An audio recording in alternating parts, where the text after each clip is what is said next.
Hello, everyone, and welcome back to Simple English Learning. It's so great to be with you today. Have you ever imagined yourself traveling to an English-speaking country? Picture this.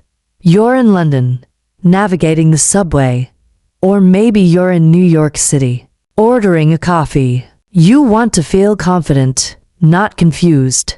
You want to ask for directions, book a hotel room, or simply chat with a local.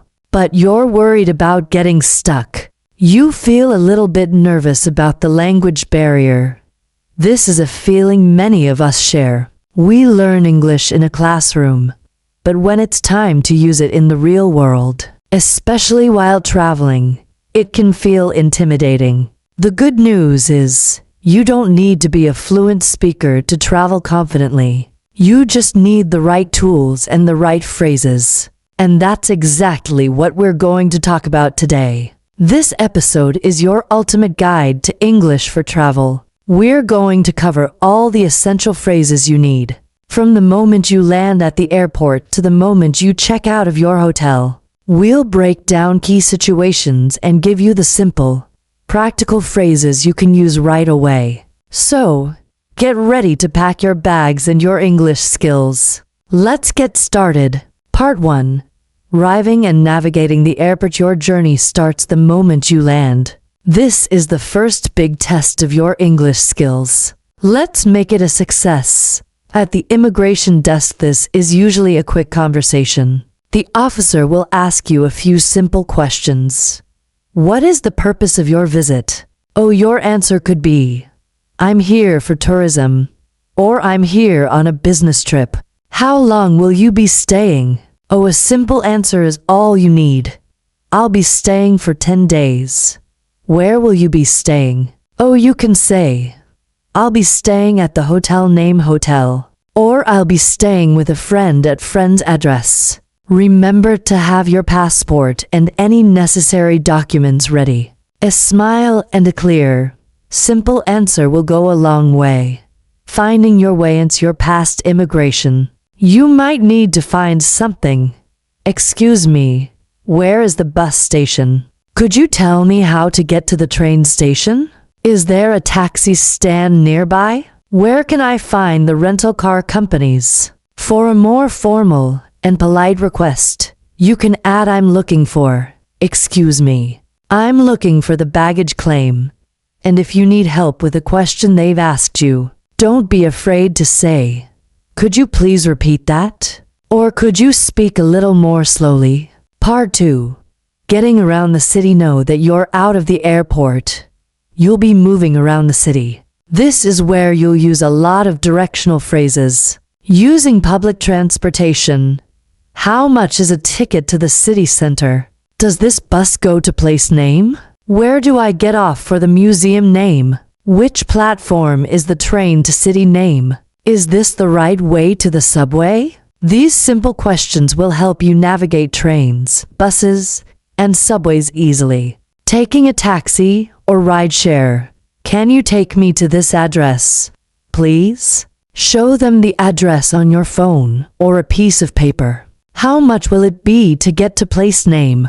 Could you wait here for a moment, please? If you need to make a quick stop, can you drop me off here? When you've arrived at your destination, you can also use a rideshare app like Uber or Lyft. The app does most of the work, but it's good to know how to confirm your ride. Are you your name's driver? Hello, are you here for me? Part 3. At the hotel and restaurant. These are two places where you'll use English every day. Checking into a hotel. I have a reservation under the name your name. Could I have a key to room number, please? Where is the elevator? What time is breakfast?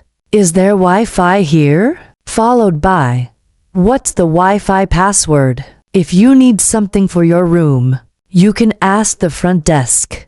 Could you bring an extra towel to my room? My air conditioning isn't working. Could you send someone to fix it? Ordering food at a restaurant. This can be fun and a great way to practice. A table for two. Please. Can I see the menu, please? I would like to order. Point to the item on the menu. What do you recommend? Is this dish spicy? Or does this have nuts? If you have allergies, could I have the check, please? Can I pay with a credit card? And a simple thank you, it was delicious, is always a great way to end a meal. Part 4. Shopping and emergencies. Final situations to prepare for. Shopping and unexpected problems. Shopping. How much does this cost? Or what's the price of this? Do you have this in a different size, color? Can I try this on? I'll take this. Could I get a bag, please? And if you need to ask for something specific, you can say, where can I find item name? Do you sell item name? Handling an emergency, it's always good to be prepared for the unexpected. I need a doctor. I've lost my passport. Where is the nearest hospital? Could you help me, please? Call the police. Hopefully, you'll never need these phrases, but knowing them will give you peace of mind. Putting it all together, traveling in an English-speaking country is one of the best ways to practice your skills. It's an adventure, and with a little preparation, you can make it a stress-free and exciting one. Remember these key principles. Keep it simple. You don't need long sentences. Short, clear phrases are more effective. Be polite. Use excuse me, please, and thank you as often as you can. A friendly attitude makes a huge difference. Don't be afraid to ask for help. People are generally happy to help travelers. If you don't understand, just say sorry. I don't understand. Or could you say that again? By practicing these phrases, you'll be able to handle most situations with confidence. Now, you're not just a tourist. You're a confident traveler who can communicate. Thank you so much for joining me today on Simple English Learning.